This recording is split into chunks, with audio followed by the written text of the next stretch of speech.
Topic rectification of error as per DAV board sample paper. या तो इसका question 4 mark में आएगा या 6 मार्क में आएगा और 1 मार्क के 2 क्वेश्चन आएंगे।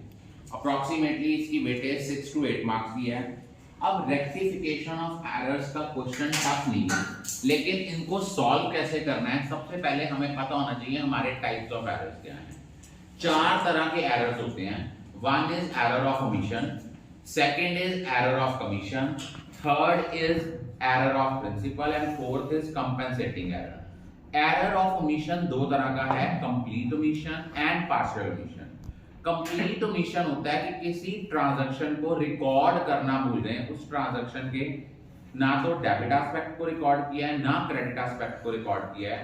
ऐसे जो एरर्स होते हैं ये ट्रायल बैलेंस को इफेक्ट नहीं करते, क्योंकि ना तो डेबिट में रिकॉर्ड हुआ ना क्रेडिट में हुआ।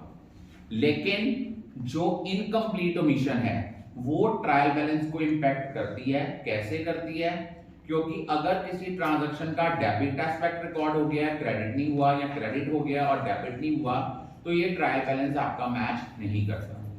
एरर ऑफ कमीशन होता है कि आपकी रॉन्ग टोटलिंग, रॉन्ग पोस्टिंग के कारण जो एरर्स हुए हैं ये एरर आपके ट्रायल बैलेंस को इफेक्ट करते हैं। एरर ऑफ प्रिंसिपल होता है कि जब हमने ट्रांजैक्शंस को रिकॉर्ड करते टाइम अकाउंटिंग प्रिंसिपल्स को वायलेट किया है। कैसे?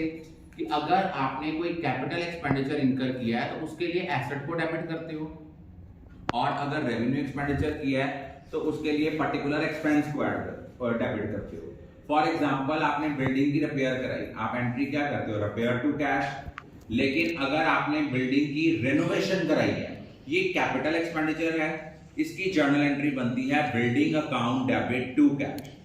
तो ये आपके एरर ऑफ प्रिंसिपल हैं, ये ट्रायल बैलेंस को इंपैक्ट नहीं करते। कंपेंसेटिंग एरर होता है when error on one side is offset by the error on another side, कि जितने के साथ आपका डेबिट में डिफरेंस आया सेम अमाउंट के साथ क्रेडिट में आ गया, या एक ट्रांजैक्शन से डेबिट इंक्रीज हुआ है दूसरी ट्रांजैक्शन से सेम अमाउंट से डेबिट डिक्रीज हो जाए, तो ये भी हमारा कंपेंसेटिंग एरर है। अब आपने कुछ एरर्स होते हैं जिनमें सस्पेंस अकाउंट ओपन करने की जरूरत नहीं पड़ती उन एरर्स को रेक्टिफाई करने के लिए। वो कैसे होते हैं? फॉर एग्जांपल इसको करने का तरीका क्या होता है? पहले लिखो करेक्ट एंट्री, फिर लिखो आप इनकरेक्ट एंट्री, और थर्ड कॉलम में आप लिखो इसकी रेक्टिफाइंग एंट्री।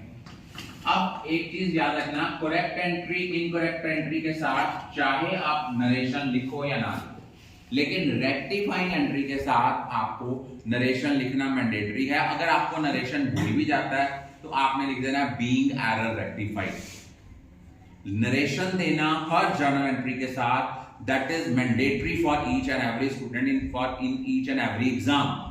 फॉर एग्जांपल कि आपने गुड्स विड्रॉ की थी पर्सनल यूज के लिए, तो हमारी एंट्री होनी थी drawing account debit to purchases. अब हमने क्या किया? गलती से इसको जर्नल एक्सपेंस शो कर दिया, जर्नल एक्सपेंस डेबिट कर दिया, journal expense account debit. It mean purchases वाला एस्पेक्ट ठीक है।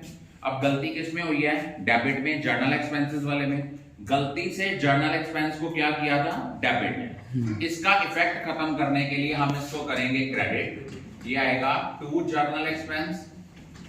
अब आपने डेबिट करना था ड्राइंग को, लेकिन आपने ड्राइंग को डेबिट नहीं किया, इसके लिए हम ड्राइंग को डेबिट करेंगे। एंट्री आएगी drawing account debit to journal expenses.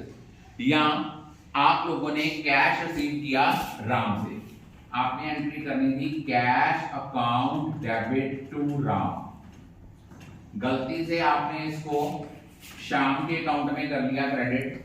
अब इसका एस्पेक्ट, इस एस्पेक्ट को ठीक करने के लिए श्याम को क्या करेंगे? डेबिट।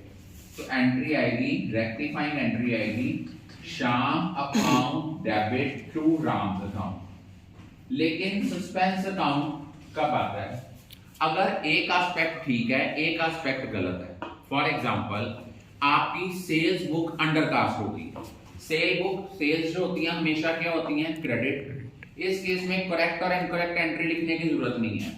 अब आपकी सेल अंडरकास्ट हुई है, इट मीन सेल्स को क्रेडिट करना है। लेकिन अब डेबिट किसको करें, क्योंकि गलती सिर्फ सेल अकाउंट में हुई है और किसी में नहीं हुई, तो राइट एस्पेक्ट की जगह हम एंट्री कर देंगे, इसको डेबिट कर देंगे सस्पेंस को, रेक्टिफाइंग एंट्री बनेगी suspense account debit to sales.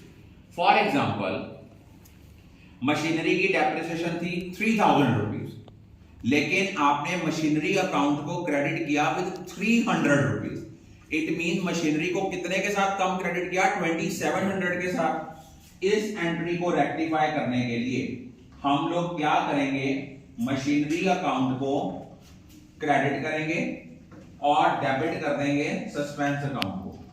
Entry आएगी suspense account debit to machinery account. For example अगर आपकी परचेज बुक ओवरकास्ट हो गई है, परचेज क्या होती है, डेबिट, वो ज्यादा डेबिट हो गई है, उस एस्पेक्ट को ठीक करने के लिए हम परचेज को क्या करेंगे, क्रेडिट, और डेबिट किसको कर देंगे, सस्पेंस अकाउंट। लेकिन अगर किसी ट्रांजैक्शन में किसी को करना था डेबिट, कर दिया क्रेडिट, उसकी जो रेक्टिफाइंग एंट्री होती है विद डबल अमाउंट होती है। फॉर एग्जांपल आपने कैश रिसीव किया राम से 3000 रुपए, आपने राम के अकाउंट में लिखना था बाय कैश, आपने राम के अकाउंट को गलती से क्या कर दिया, डेबिट, 3000 के साथ करना था क्रेडिट, कर दिया डेबिट।